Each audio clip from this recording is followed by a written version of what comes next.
Bo, Yeah. Russia thinks we're a bitch. Have you seen this? Have you heard about this? I don't know what specifically you're talking about, but I can well imagine they do. Spy ship is in our territory, just floating around. Just floating around in our territory. Did you know this? Gone under the radar, this has. No. Not under Russia's radar, though. Anyway, this happened. Let's just have a quick watch of this. Bring you up to speed. As I speak, a Russian spy ship, the Yantar, is on the edge of UK waters north of Scotland, having entered the UK's wider waters over the last few weeks. This is a vessel designed for gathering intelligence and mapping our undersea cables. We deployed a Royal Navy frigate and RAF P-8 planes to monitor and track this vessel's every move, during which the Yantar directed lasers at our pilots. That Russian action is deeply dangerous. And this is the second time this year that this ship, the Yantar, has deployed to UK waters. So my message to Russia and to Putin is this: we see you, we know what you're doing, and if the Yantar travels south this week, we are ready. As I speak, a Russian spy ship, the Yantar, this is a vessel. Okay. Well, it's been in the waters twice this year already, mate, and you've not done anything. So I think Russia's probably hedging the bets that you ain't going to do shit, mate. Yeah. But let's be honest. Yeah. This isn't like some pro-Russia propaganda. Like, I would much prefer our government to actually do something, quite frankly. Like, it's piss weak to stand there at the lectern and be like, this is the second time they've come into our waters. We see you. It's like, yeah, obviously. Yeah, obviously. They shone fucking lasers in RAF pilots' eyes. Like, yeah, obviously. Yeah, obviously you see them. Yeah, yeah. Oh, but if you do it again, finger wag, we'll do something. Like, no. You would have, if you were going to do something, you would have done it. Right? You don't get worried about the person that's, mouthing off a lot. You get worried about the quiet chap in the corner that's not saying anything. Because they're the ones that are just going to get up and do something. This is weak. It's piss weak. And no one's really reporting on it. Just Russian spy vessel just floating around in our waters twice this year. Brilliant. Huh. Brilliant. Interesting. Monitoring our underwater, I guess, North Sea cables and things. That's interesting because they could do that with their submarines if they wanted to. It's almost like they want us to know they're doing it, right? Yeah. The Yantar is their most advanced. It is the most advanced one that they have. Okay. Interesting. Supposedly. Interesting. Now, a few things I would say about this, because I'm learning about this for the first time right now. And the first things that are springing to mind is that I'm very, very, very interested in the Cold War. I'm fascinated by British politics in the 60s and 70s, particularly. I've said this a number of times. I watch lots of documentaries, read books about the detail of what happened in what order. But the Cold War in general, I find very, very fascinating, at least as interesting as World War II to me. But anyway, now in those days, Britain really, really was high up on the list of Soviet targets. Right? If there was going to be, like, I'm talking about the 50s and the 60s, and to a lesser extent the 70s, when there was a true, honest threat of a full nuclear exchange, the Yanks and the Ruskies were going to nuke each other to the tune of thousands of warheads apiece. When that was like a possibility, mainly in the 50s and early 60s and stuff. From the Soviet point of view, they were going to obviously pepper the United States during the same minutes that they got nuked to oblivion. They were going to nuke West Germany because America, NATO, had like all its tank divisions and loads of divisions of infantrymen all amassed in West Germany. So they were going to nuke the United States itself, West Germany, and Britain. Because, for a number of reasons, one, we got our own nukes. two, there's loads of US air bases in Britain, and there's like nuclear submarine bases.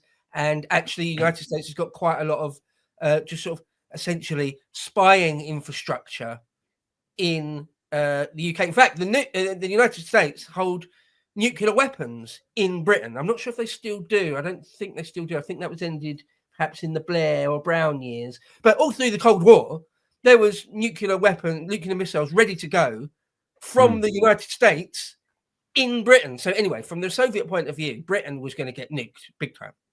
On top of all of that, they would send their nuclear submarines all around our waters all the time, and we'd be listening out for them all the time. And they'd send their fast jets and their strategic bombers right up to our airspace, sometimes just inside it, dip just inside, and then turn around at the last second. They would do that stuff all the time, and I do mean all the time during the Cold War. Every now and again, they still do it. In fact, a year or two ago, I saw Russian fighter jets enter UK airspace. It's still way up in Scotland, like off the North Sea, but still technically our airspace.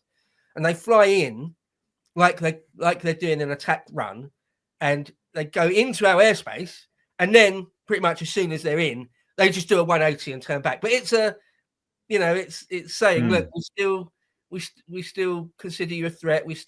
Nothing's over, sort of a thing. So, having said all of that, I feel like my gut reaction to this, when you're telling me this, is that it's all part of that.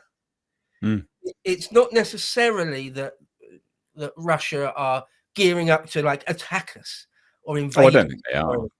But it's just the thing of them saying to us, we're watching you. We had our defense secretary there just saying, we, the United Kingdom, we're watching Russia. No, they're watching us. Yeah. They're like, we know you're a threat. We know you're like one of the most vocal people in the world, particularly around the Ukraine issue, and particularly around trying to put more and more sanctions on Russia. It's nearly always the UK government that's quite loud and bellicose on that. So strategically, the United Kingdom and Russia are still, pretty much enemies, pretty much. And I guess it's just all part of that. And I guess this is the Russian military saying, is that the ship?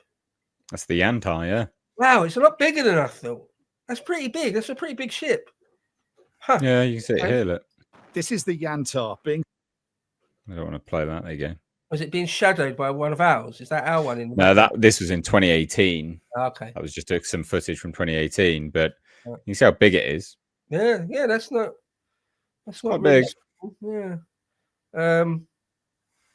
Yeah, I guess it's all part of that still, just effectively saying to us, we're still us, the Russians, we're still here. Don't take us for a fool. Don't think we're just a spent force and we're nothing. You can just take the piss out of us. You can't. That was my gut feeling when I first saw this. Yeah, I would concur with that. Further to your little jaunt down historical lane, we also had our own bouts of Soviet espionage during the Cold War. There was the very famous Portland spy ring because of the underwater weapons facility there. They took important classified documents and gave them to Soviet Russia, which was great. So that was brilliant. Yeah. So infiltration of Russia is a pretty long and storied history, actually, in the UK, to be honest. Oh, massively. There's a great book, and I mention it perhaps a bit too often, but it truly is a very, very, very, very interesting book, particularly if you're British, even if you're American, about the Cold War, called Spy Catcher, by a very, very senior MI5 guy called Peter Wright. And his career was from the World War II, and he retired in like the 70s. And again, so mostly in the 50s and 60s. London was awash with Soviet spies, awash with them. We couldn't keep track of them all. There was no possible way to. There was that many. And they were constantly playing spy games with us and us with them. All through the Cold War. Again, there was a few hot spots in the world for spying. Vienna famously was one. Berlin, obviously, mostly West Berlin was one. And London. So the Russians, or the Soviets as then was, absolutely consider the UK to be sort of, I suppose, in a sense, the main player in Europe that plays spy games and espionage games and the cat and mouse thing of Cold War shenanigans. Yeah, we're the main threat to them and always were and always will be. Other than the United States, of course, not saying it.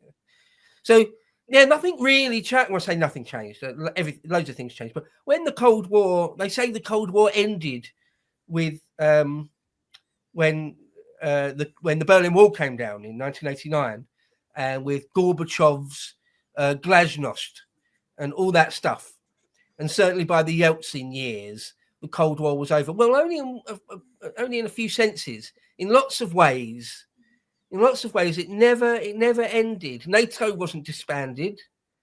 In loads of ways, when the Soviet regime fell and it became Russia again, it's like, okay, we're in a new era. Lots of things have changed. It's not 1955 anymore. Okay, but in loads of other senses, we're still playing that great game.